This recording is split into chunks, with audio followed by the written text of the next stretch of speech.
విష్ణు రూపాయ నమ శివాయ శ్రీ విద్య ప్రేక్షకులకి స్వాగతం. ఎవరైతే మన ఈ ఛానల్ ని ఇంకా సబ్స్క్రైబ్ చేసుకోలేదో వాళ్ళందరూ ఈ ఛానల్ ని సబ్స్క్రైబ్ చేసుకోండి. ఎందుకంటే ఈ ఛానల్ లోపల జ్యోతిషం విషయం గురించి చాలా కొత్త కొత్త విషయాలు రాబోయే రోజుల్లో చెప్పడం జరగబోతుంది. రహస్యాలు చాలా ఈజీగా ఎలా తెలుసుకోగలుగుతారు, జ్యోతిషాన్ని మీరు ఎలా నేర్చుకోగలుగుతారు, దాని గురించి ఈ ఛానల్ లోపల చాలా వీడియోలు చెప్పడం జరిగింది.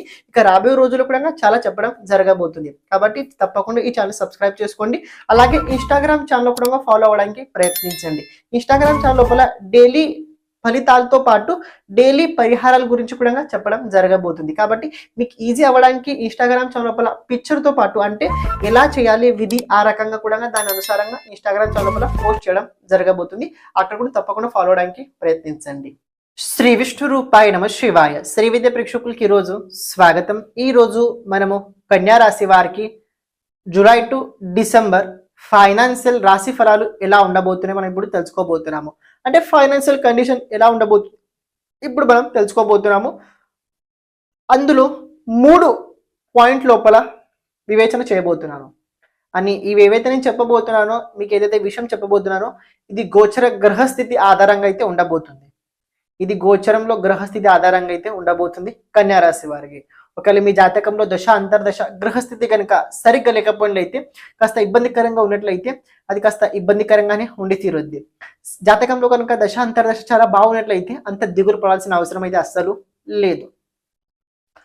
చూడండి, ప్రెసెంట్ కన్యా రాశి వారికి ప్లానెటరీ పొజిషన్ కనుక చూసుకున్నట్లయితే భాగ్యస్థానంలో దేవుగురు బృహస్పతి ఉన్నాడు. అని కన్యా లగ్నం కావచ్చు, కన్యా రాశి వారు కావచ్చు, చంద్రుడు అలాగే శుక్రుడు ధనకారకుడు అవుతారు. చంద్రుడు అలాగే శుక్రుడు ధనకారకుడు అవుతారు.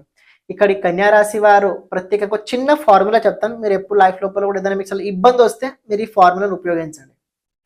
కన్యా రాశి వారు ఎవరైనా కావచ్చు, ఈ పాయింట్ వ్యతిరేకంగా ఈ సంవత్సరం కావచ్చు, ఎప్పుడు ఏ సంవత్సరంలో అయినా కావచ్చు, ఆర్థిక క్షేత్రంలో చాలా ఇబ్బంది కనుక ఎక్కువగా అనిపించినట్లయితే అప్పుడు ఒక పని తప్పకుండా చేయండి.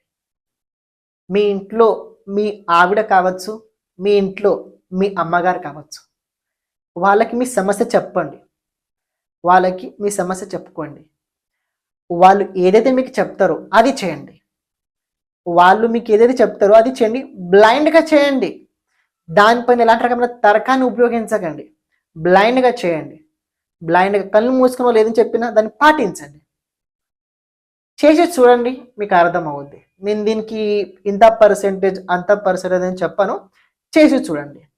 గోచరంలో కూడా గ్రహస్థితి ఆ విధంగానే ఉంది. మీ రాశి లగ్నంలో ఉన్న కేతు చంద్రుడు నక్షత్రంలో ఉన్నాడు. చంద్రుడు మీ ఏకాదశాధిపతి అవుతాడు. కాబట్టి కన్యా రాశి వారికి చాలా చాలా అవకాశాలు రాబోయే రోజుల్లో ఉండబోతున్నాయి. కానీ ఈ కేతు చంద్రుడు నక్షత్రంలో ఉన్నా కూడా మీ జాతకంలో కేతు స్థితి చంద్రుడు స్థితి సరిగా లేకపోయినట్లయితే పరువు పోయే అవకాశాలు కూడా చాలా ఉంటాయి. పరువు, స్త్రీ వల్ల పరువు పోతుంది. ఒక మగవాడి పరువు స్త్రీ లోపల ఉంటుంది, స్త్రీ పరువు మగవాడి దగ్గర ఉంటుంది. ఎప్పుడు తెలుసుకోండి. ప్లానెటరీ పొజిషన్ కాస్త వ్యతిరేకంగానే ఉంది. కాబట్టి స్త్రీని మీరు చాలా గౌరవించండి. స్త్రీని కనుక మీరు గౌరవించలేకపోయినట్లయితే, ఎందుకంటే మీరు ఆల్రెడీ రాశి కన్యా రాశి కాబట్టి మీరు స్త్రీ స్వభావం మీ దగ్గర ఉంటుంది. కాబట్టి స్త్రీని గౌరవించండి, స్త్రీని ఆదరించండి. మీరు ఆదరించలేకపోయినట్లయితే పరువు పోద్ది. కానీ ఫైనాన్షియల్ కండిషన్ గురించి మనం మాట్లాడుకుంటున్నాం కాబట్టి చాలా బాగుంది. కన్యా రాశి వారికి ఆర్థిక క్షేత్రాల లోపల చాలా అభివృద్ధికి చాలా అవకాశాలు అయితే కనబడుతున్నాయి. ఒక మంచి ప్లానింగ్ తో కనుక మీరు ముందుకెళ్ళినట్లయితే తప్పకుండా ఆ ప్లానింగ్ వర్తించి తీరుద్ది. ఇంకో విషయం ఏంటంటే, ఇక్కడ మీ ధనాధిపతి కూడా శుక్రుడే అవుతుంటాడు.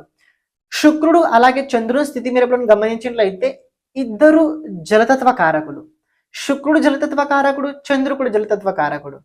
కాబట్టి ఈ వర్షాకాలం ప్రత్యేకంగా చూసుకున్నైతే ఈ కన్యా రాశి వారికి కొన్ని విషయాల లోపల ఇబ్బందికరమైన స్థితి కూడా తేవచ్చు. కానీ దాన్ని మీరు ఇబ్బంది అనుకోకండి, దాన్ని ఒక మంచి అవకాశం అనుకోండి. నేను ఈ అవకాశం ఎందుకు అంటున్నానో మీకు ఈ విషయం నవంబర్లో అర్థమవుద్ది. తప్పకుండా అర్థమవుద్ది. కానీ అంతవరకు దానికన్నా ముందు ఆర్థిక స్థితి ఫైనాన్షియల్ కండిషన్ కన్యా రాశి వారికి చాలా బాగా ఉండబోతుంది. గోచర గ్రహ రీత్యా అయితే చాలా అద్భుతంగా చెప్పుకోవచ్చు. రెండో విషయం, కన్యా రాశి వారు ఎవరైతే జాబ్ చేస్తున్నారో, ఎవరైతే ప్రత్యేకంగా ఎక్కడైతే జాబ్ చేస్తున్నారో, ఏ విధంగా అయితే జాబ్ చేస్తున్నారో వాళ్ళు ఒక విషయం తెలుసుకోండి. ఖర్చులు ఎలా అయితే ఉంటాయో ఖర్చులు చాలా విపరీతంగా ఉండబోతున్నాయి. ఖర్చులు చాలా విపరీతంగా ఉండబోతున్నాయి. అంటే ఎలాంటి విషయాల్లో ఖర్చులు అంటే, మీరు ఇప్పుడు ఖర్చు ఏదైతే పెడతారో ఇది మీకు లైఫ్ లాంగ్ ఉపయోగం రాబోతున్నది. కన్యా రాశి వారికి ఇప్పుడు ఏదైతే మీరు ఖర్చు పెడుతున్నారో అవి మీకు చాలా లైఫ్ లాంగ్ ఉపయోగం రాబోతున్నాయి. నేను ఎందుకు ఈ మాట చెప్తున్నా అర్థం చేసుకోండి. మీ ద్వాదశ స్థానంలో ఉన్న సింహ రాశికి శని చూస్తున్నాడు. మీ ద్వాదశ స్థానంలో ఉన్న సింహ రాశికి శని చూస్తున్నాడు వక్రగతిలో. కాబట్టి మీ ఖర్చులు ఏవైతే ఉన్నాయో మంచి చోటే జరుగుతాయి, మంచి కోసమే జరుగుతాయి. కాబట్టి అస్సలు దిగులు పడకండి. ఇక ప్రొఫెషనల్స్, బిజినెస్ మ్యాన్స్ గురించి కనుక చూసుకున్నట్లయితే చాలా అనుకూలంగా అని చెప్పుకోవచ్చు, చాలా బాగా అని చెప్పుకోవచ్చు. అవకాశాలు అయితే మీ గుమ్మం బయట ఉన్నాయి. అవకాశాలు అయితే మీ గుమ్మం బయట ఉన్నాయి. మీరు తలుపు తీసి బయటికి వెళ్ళండి. మీరు తలుపు తీసి బయటికి వెళ్ళండి, ప్రయత్నం చేయండి, ఏదైనా చేయండి, బుద్ధిని ఉపయోగించండి. మీరు కనుక ఎమోషనల్ అయి ఉన్నట్లయితే మీ బిజినెస్ అస్సలు నడవదు, మీ ప్రొఫెషనల్ అస్సలు నడవదు, ప్రొఫెషనల్ బిజినెస్ అస్సలు నడవదు. కాబట్టి బుద్ధిని ఉపయోగించి మీరు గుమ్మం దాటి బయటికి వెళ్ళండి, ప్రయత్నం కోసం పరిగెత్తండి. ఆ ప్రయత్నంలో తప్పకుండా మీకు దైవీ శక్తి తోడు ఉండడం వల్ల మంచి తప్పకుండా జరిగి తీరుద్ది. థర్డ్ పాయింట్, ఇక్కడ కన్యా రాశి వరకు ఒక విషయం చాలా జాగ్రత్తగా తెలుసుకోండి. ఈ జూలై టు డిసెంబర్ వరకు 3 శుభ విషయాలు జరగబోతున్నాయి. ఒకటి, ప్రేమ జీవితంలో ఉన్న వారికి మంచి అనుకూలమైన రిజల్ట్స్ అని చెప్పకన్నా మీరు అనుకున్న దక్కుద్ది. ప్రేమ వివాహ యోగం అయితే కనబడుతుంది. ఇక్కడ ప్రేమ వివాహ యోగం అంటే ఇప్పుడు చాలా మంది ఆ మధ్యలో ఒక వ్యక్తి అడిగారు, ఆ వ్యక్తి జాతకంలో ప్రేమ వివాహ యోగం అయితే ఉంది. ఆ వ్యక్తి ఒక అమ్మాయిని ప్రేమించాడు, ఆ అబ్బాయి చాలా ఏడ్చాడు అమ్మాయి పెళ్ళి అయ్యేటప్పుడు. మళ్ళీ 2 monthsకి ఆ అబ్బాయి మళ్ళీ ఒక అమ్మాయి జాతకం తీసి చూపించాడు, ఈ అమ్మాయితో నా పెళ్ళి అవుందా అని. నిన్న ఈ లవ్ మ్యారేజ్ ని జాతకంలో లవ్ మ్యారేజ్ యోగం ఉన్నది. నువ్వు ఏ అమ్మాయిని చూపించు, కానీ ఆఖరికి నీ లవ్ మ్యారేజ్ అవుద్ది, నువ్వు ప్రేమించిన అమ్మాయి పెళ్ళి అవుద్ది, నీ ఇష్ట ప్రకారంగా పెళ్ళి అవుద్ది. ఇక్కడ ఇష్టాలు మారితే అన్ని మారుతాయి. ఈ వ్యక్తి నేను చెప్పను, ఈ వ్యక్తితోటి నీ పెళ్ళి అవుతాను నేను చెప్పను.